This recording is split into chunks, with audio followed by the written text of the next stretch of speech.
Top 10 riskiest moves of the college basketball season.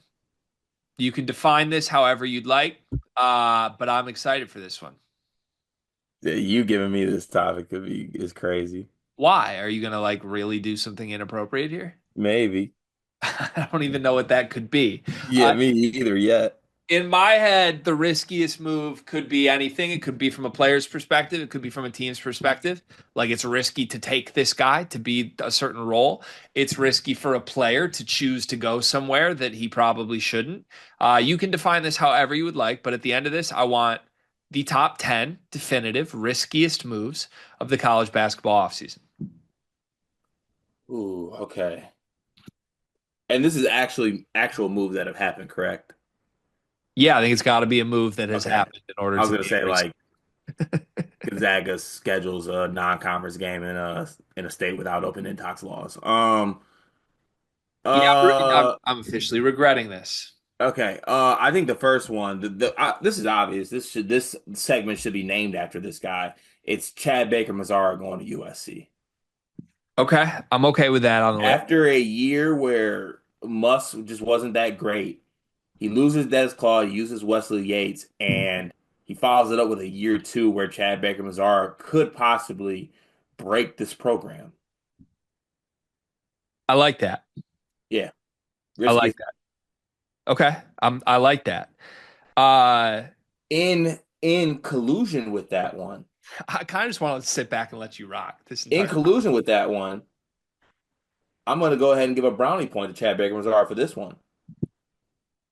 The second riskiest move for the basketball season is Bruce Pearl letting Chad Baker-Mazara go.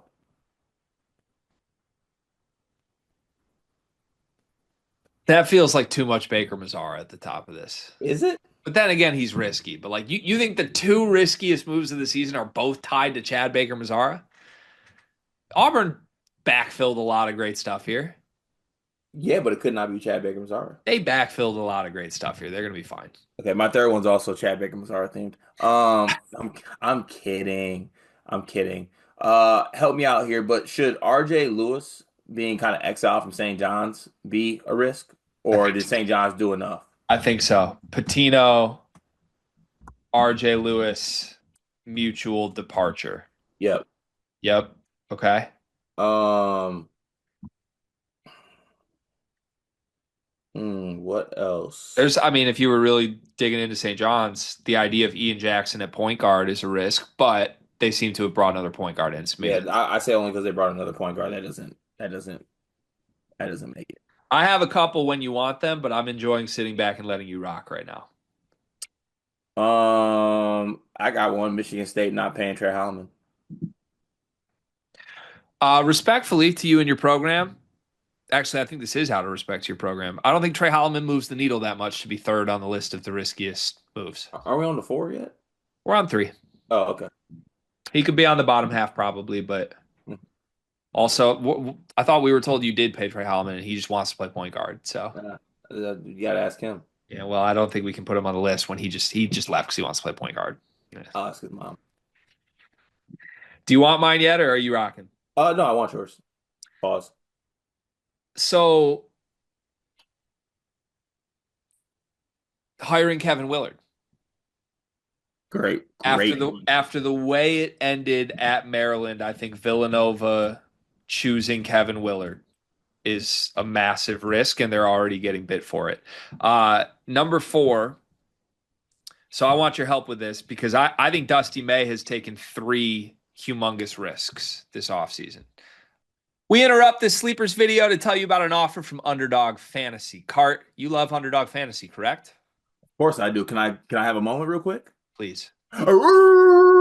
Thank you for that. In fact, I'm going to cut you off because our listeners like when we keep these short and sweet. Underdog Fantasy. Sign up as a new user. Use promo code SLEEPERS. Get bonus funds up to $1,000, 50% of your deposit match. The NBA playoffs are rocking right now. I played Underdog last week with a Cade Cunningham line. I'm looking forward to doing it throughout the entire first round of the NBA playoffs, but there's more. You can place picks on golf. You can place picks on baseball. You can place picks on the NHL playoffs that are rocking right now. Join Underdog Fantasy, promo code Sleepers. Support this show so that we can keep bringing videos to you. Back to the video. Actually, I guess let's call it two humongous risks this offseason. The biggest one to me would be taking Yaxel and waiting for the draft. Mm, The second one would be goodbye Trey Donaldson, hello Elliot Cadeau. mm. And I think there's an argument both belong on this list. I don't know if you want to put two Michigan ones on there, but the Yaxel one at minimum is like a top 5 risk to me this offseason. Yeah, that's fair. That's All right, fair. so let's put Um, waiting on Yaxel at 4. is Haggerty doing what he does a risk? Uh, just Haggerty's demands. Yeah, Yeah, I like Haggerty's demands at 5. yeah, That's a good risk. it's a good one. Do you want to put the Cadeau one on there too, or no? Let's save it. I just want to see if there's something else that maybe deserves to be on there before that. Okay, we're at 5 right now. We're at 5 right now. Okay, so maybe that honestly that does feel good putting that at 6. Up to you. Put it at 6. All right. Donaldson for Cadeau swap. All right, we need 4 more. Ooh.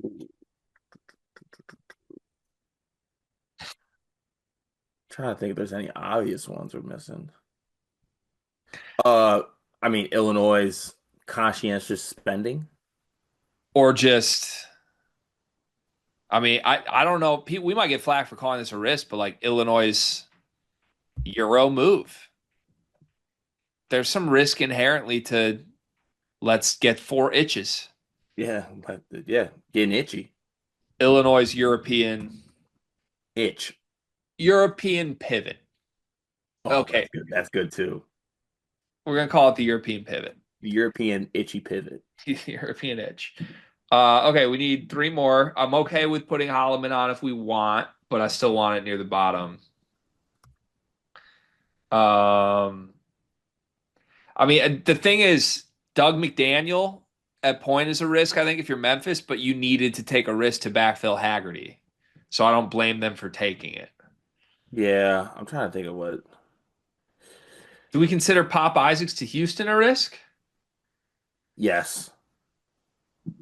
Hell yes. Houston, Pop Isaacs. All right. So we got 2 Uh, more spots on this list. what else? Uh, I mean, I don't know how to word this, but you can help me out here. But Kansas's transfer portal strategy, Mm. it looks like the push to bring in role players and not guys that are the stars with Peterson. I don't know how to really formulate I that. think that's more just it's underwhelming than a risk Okay. because they're still trying. So I don't think that qualifies. I was trying to think, is there a way, is Kentucky on this list at all? But it would basically be like over recruiting a Caden Lewis, I think. Kentucky having too many guys. That's a gamble.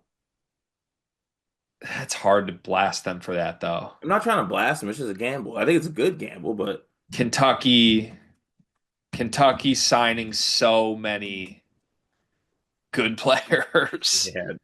Also, Losing a Caden and Perry. yeah. Okay. Also, don't know if this even fits in the gamble mold, but uh,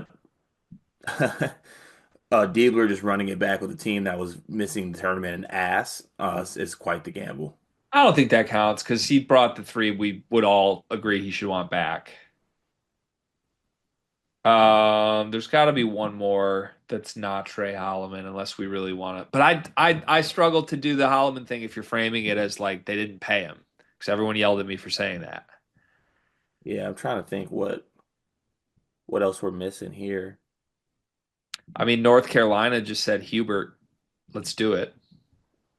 That's honestly that is kind of a gamble. That's kind of like signing a death wish though, more than a gamble. Is there any downside to what BYU's doing as a gamble? A lot of mouths to feed, A lot of mouths to feed, something different that they haven't necessarily done. but I mean, they're going to be preseason number two. It's hard to blast that. Yeah, true. Is there anything? I mean, I'd come back to the Ian Jackson point guard experiment, I think. But Yeah, let's do it. then they got a point guard though. But But still, like Darling might be the he backup. called him a point guard. Let's do It, that. let's Ian do it. Ian Jackson point guard experiment. Yes. All right. So our 10 riskiest moves of the offseason. We have two St. John's and two Michigan. Chad Baker-Mazara to USC. Rick Pitino, RJ Lewis mutual breakup. Villanova chooses Kevin Willard. Michigan waiting on Yaxel. PJ Haggerty's demands. Dusty swapping Donaldson for Cadeau. Illinois' European itch. Houston taking Pop Isaacs. Kentucky signs so many good players they lose two guards. And Ian Jackson at point guard. That feels like a good summary. I like it. That should be a graphic Should be spelled with right. with the name spelled right.